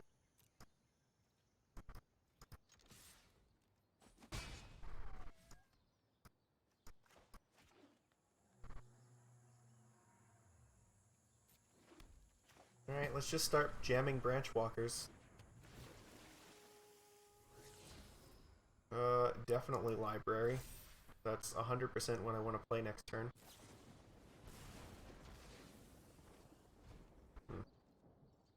Alright, well... Now I have to reconsider here, because now playing Branch Walker and then Biomancer might just be better. No, maybe the Reachery's still fine, because then it lets us attack through this thing. But here's the other thing, though, like... Branch Walker, like, we're not going to get to 4 mana next turn. So if I play Branch Walker and Biomancer this turn, I miss out on 3 damage. But I have a better chance of actually hitting 4 mana for Freld Mystic and Demori.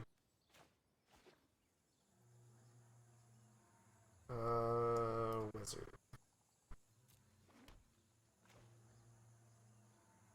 Yeah, well, I'm priced into this at this point, so...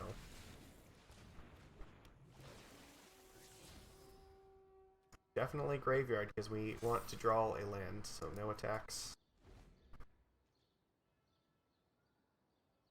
They can adapt that. It'll be a 4/4. I don't really want to block it.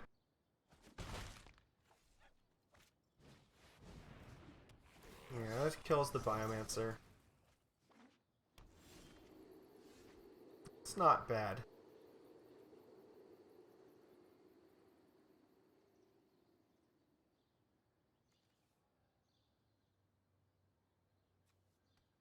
So here we have a choice. We can either trickster this thing down or we can gamble and try to draw a land. I think we have to gamble and try to draw a land. We need it to curve. Alright, so no attacks.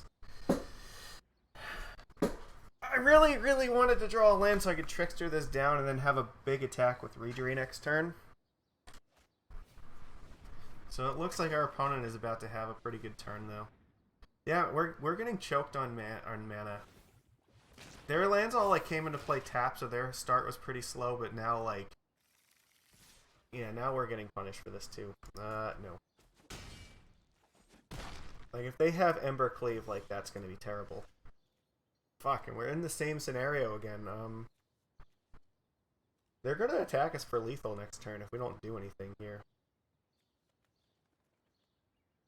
So, how do I guess I have to draw like an island or something with the Silvergill Adept. Alright.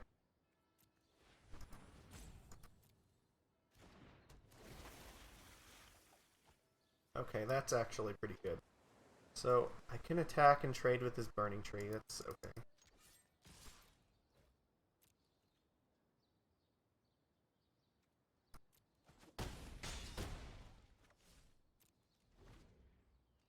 But if they have Ember Cleave, like, I can't really play around that, so...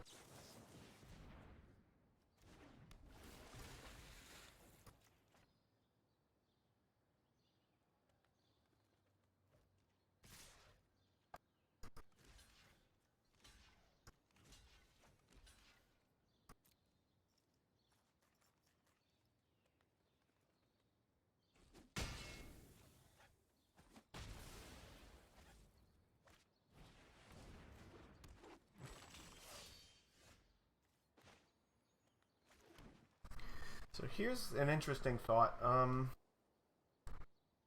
They can attack for 7. No, they can actually kill us here. What if I send in 2 Branch Walkers? That might be fine. Then I can go to 1, and then I have Frilled Mystic up. It's really risky. But it might. I think that's probably our best. Like what if they have Stomp? Stomp is gonna wreck us then. Then I have to block there. All right. I'm willing to send in 2 Branch Walkers against this Guardian.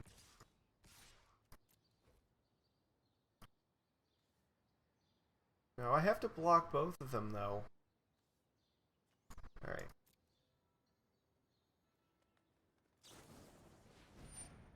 Okay.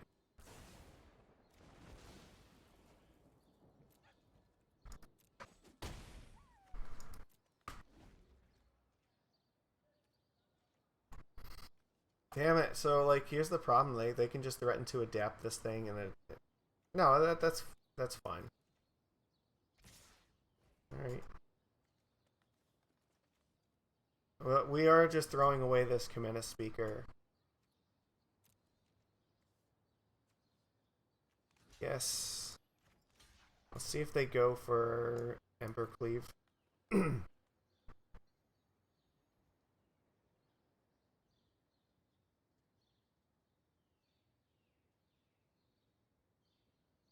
This is very dangerous. We're going to go to 1.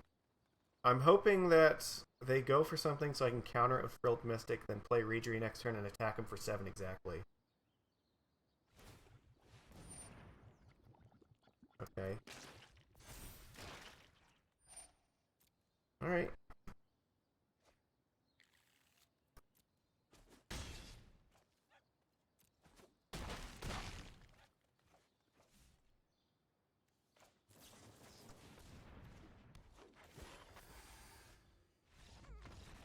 Alright, well, we just barely pulled that out of our asses. Okay. Very, very tight. Well, that time I didn't fuck up, at least. They had outs, though, for sure. Alright, well, so we're at 4 wins already, so now the rest of this is just free roll, so... let's see, 4 and 2, so let's see, how far can we take this?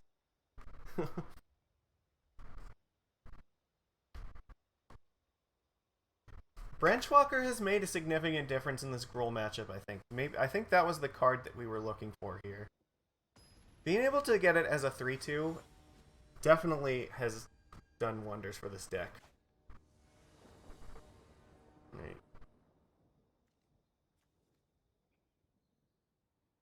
I think this is fine. I'm gonna keep this. Why are we continually like on the draw when it like the pressure is on us? I think how many times have we been on the draw so far? I feel like it's been a lot. And you know what? I think Arena is doing it because they don't want us to get more prizes. If we lose now, they don't have to give anything else.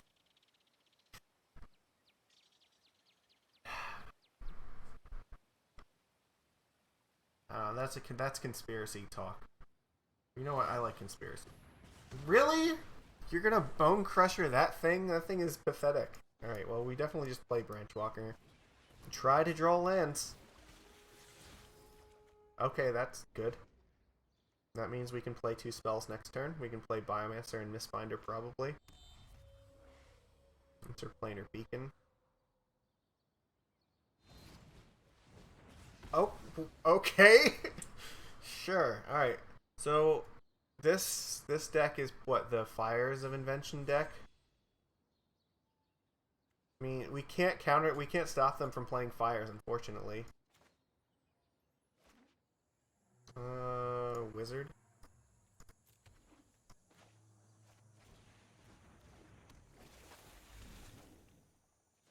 Alright.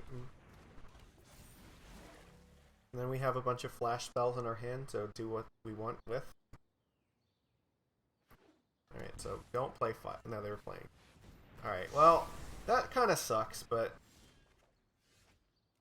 the cool news now is now we can just pass, and like anything like relevant they try to do, we can just counter it with Frilled Mystic. They're not resolving a spell anytime soon. Unless, like, you know, yeah.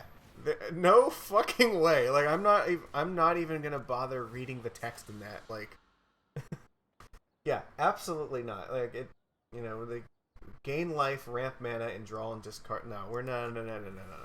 Get that shit out of here. We ain't about that life, boy. If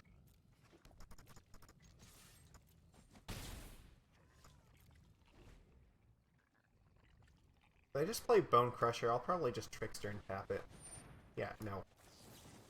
What part of no do you not understand? Yes, take action, please. Why was that a question?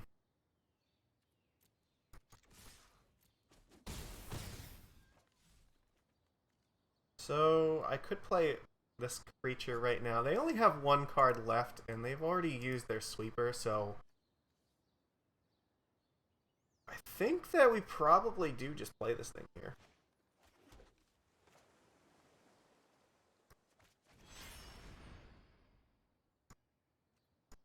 We have Merfolk Trickster up too. So if they just try to play like their big fat stupid thing, then I'm just gonna Trickster and tap it down.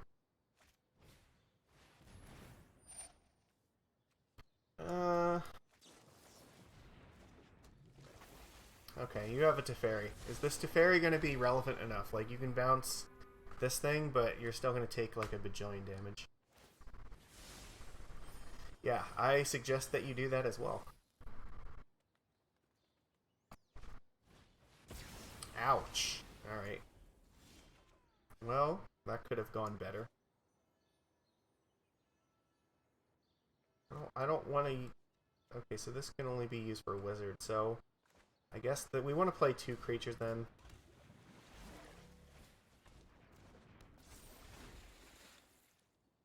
They can just play like double Bone Crusher. Alright. Alright, well, I feel like it's a little bit late for this. Never mind. That's very relevant. Alright.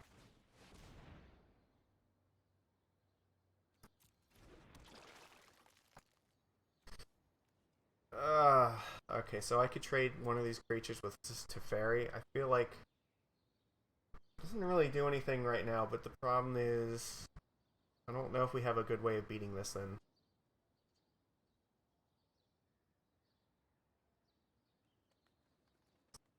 Hmm. There's a question. Do we kill the Teferi? Because if we don't, then it's going to just be harder and harder to deal with. We're never going to be able to deal with it afterwards otherwise.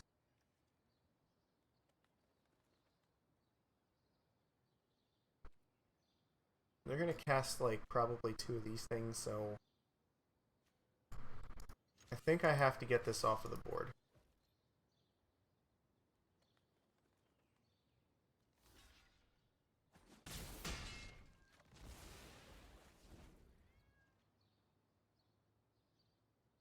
Yeah, because otherwise it's going to keep ticking up, and then, like, I don't want them to be able to bounce things and draw cards.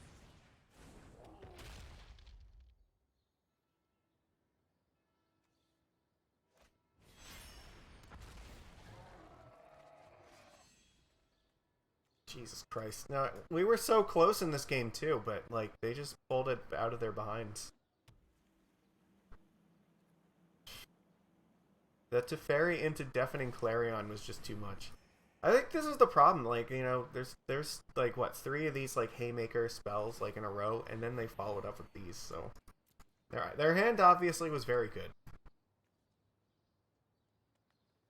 They're at 20. Like, yeah, our chances of winning this are just plummeting. I guess this first?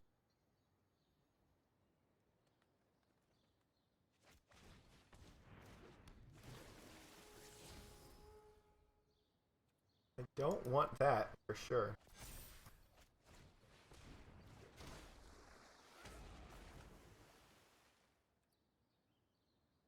I could tap these to draw stuff. I don't think I need to be doing that right now.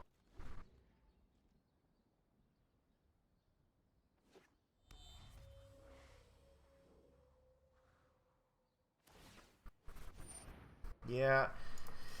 Kenrith is a problem in this Fires deck for sure, because they have, like, the ability to just, like, draw a bajillion cards and double spell every turn for the rest of the game. So if they attack, we're probably going to have to take a hit. Alright, yeah.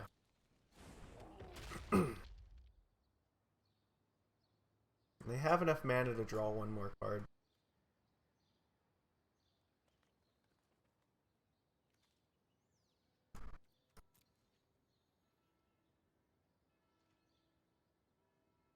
No attacks, that's interesting. So, at the end of turn, we're just going to draw with Cabana. What else do you have here?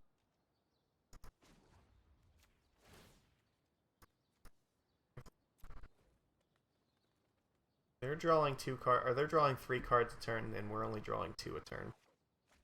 That was a shitty card, and so was that. Alright. Now I think we're fucked, because we're not competing with them now. No,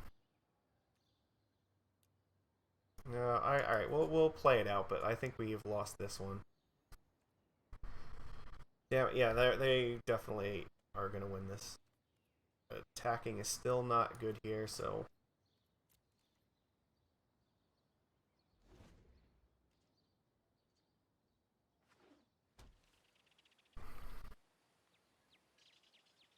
They almost have enough power to just, like... Why didn't you do this last turn? I'm sure that you had 4 mana for this, right? So you could have drawn an extra card. You're doing it now.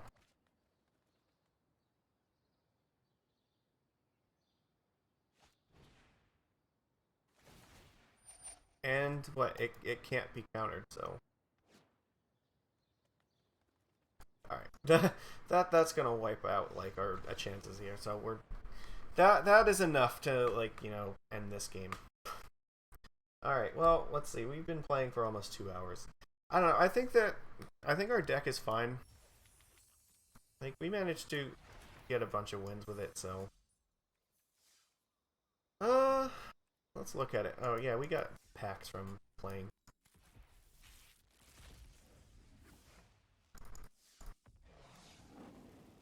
Okay, interesting. A cute kitty. Everybody likes cute kitties. Oh, good. The Megalodon. Yeah, they already, like, showed that they're, like, just making cards based on sci-fi movies. So, like, they already made what is it? the Sharknado card, so this one it definitely has to be like Megalodon. Uh, it's definitely like it's a reasonable card to play. Counter an artifact or creature spell. It's not bad. 5/4 with flash. I mean, I think we still like stuff like Frilled Mystic, but not for nothing. This does only cost 4 mana with Amori in play, so I don't know. Maybe it's like I doubt that it's a card we would want to play, but maybe it does something. So let's go back and look at our deck. Is there anything that we want to change about it? Like, I don't think so. I think that this list is absolutely fine the way it is. Yeah, just several. There were a couple games where I just like pissed them away for no reason, and I think like 2 matches where like we just legitimately got outdrawn and beat by that. So I don't know, not bad. Like, yeah, I'm still interested in playing more with this. Amori definitely seems to be an improvement to this deck. I don't know why all the other decks aren't playing companions. They absolutely should be. Like, you need a really, really good reason to not start with an 8-card hand now. That's pretty much all there is to it. Like, Magic is now at a point where it is like objectively a mistake to like not be doing this in like 90% of cases. So, I mean, even when I was playing like the Legacy Paradigm Fish, like there's still a really good argument that I should be trying to like splash for Lurrus or something in that deck and just have like blue white or blue black in there. So it's probably worth giving up True Name Nemesis to focus on the combo with like Lurrus as the sideboard stuff. You still play Force of Will and Chalices and stuff alongside of it. It's so dumb. It's really, really dumb. Companion is just it's gonna take over this game until they do something about it. Like, it just and it's for 2 reasons too. Like, it's one, just 8-card hands are like fantastic to start with, but 2, a lot of the companions, like what the red white one, with and the blue black one, and like Lurrus, like they all have incredibly strong abilities that like even if it cost you a slot in your hand, you'd still probably want to start the game with it anyway in hand, just because their effects are incredibly powerful. Like, they're just combo pieces by themselves. So, and at least if they were in their hand, then something like Thoughtseize would actually do something to try to keep them under control. But it's still like, okay, well, I'm gonna definitely start with this card every single game, and are you gonna have Thoughtseize every single game against me to stop me from using this card to combo off with, or what? I don't know. It's just I don't know what kind of crack they were smoking when they like came up with this, but until then, we're gonna have to like adapt and start playing these cards in our deck. And like, I don't think it makes the game more enjoyable to do this, but if we're interested in trying to win matches, then this is what we're gonna be doing. So, at least like in Historic, like this isn't like that. It's not one of like the combo card like for us here. We're just playing this kind of like as an extra free beater for the most part. I mean, it has a little bit of synergy. Sometimes we might hold on to something like Branchwalker, so we can play like Mystic and then Branchwalker the turn after this. But for the most part, like, we're not super abusing this card. And there was certainly a lot of games where we just never cast it. But definitely a lot of the companions are just like absolutely ridiculous. Like, you saw the Fires of Invention deck. Like, sure, I will just gladly draw like 3 cards off of this free card that I got to put in my side. Like, that's crazy. That's not even starting with like an 8-card hand. It's starting with like an 11-card hand, because you're gonna draw like 3 cards off of this one that you get to start with. So what the fuck? But I don't know. Well, that's where we're at. So we'll definitely be playing more with this. As far as this 60-card list for best of 1, like, I think this is fine. I mean, I don't really feel the need to make too many changes to this. I think we were perfectly okay with this. So that's all I've got for now. I might be interested in doing some Vintage Cube if you guys want to see that.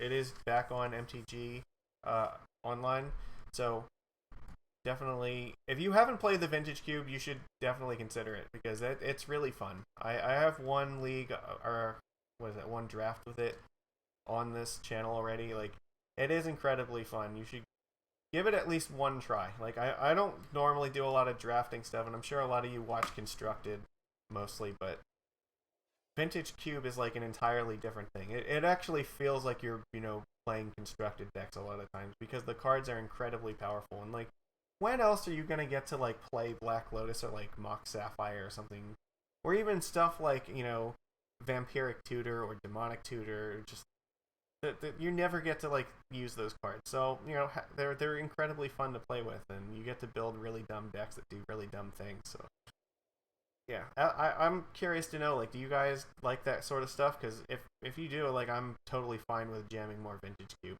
on this channel. But otherwise, yeah. Okay, so I think for like the last time, like, I have a tendency to do this where I just keep talking at the end of the video and trying to end it like 7 times. But no, for real this time. I'm gonna see you later, and yeah, take it easy, everybody. Bye.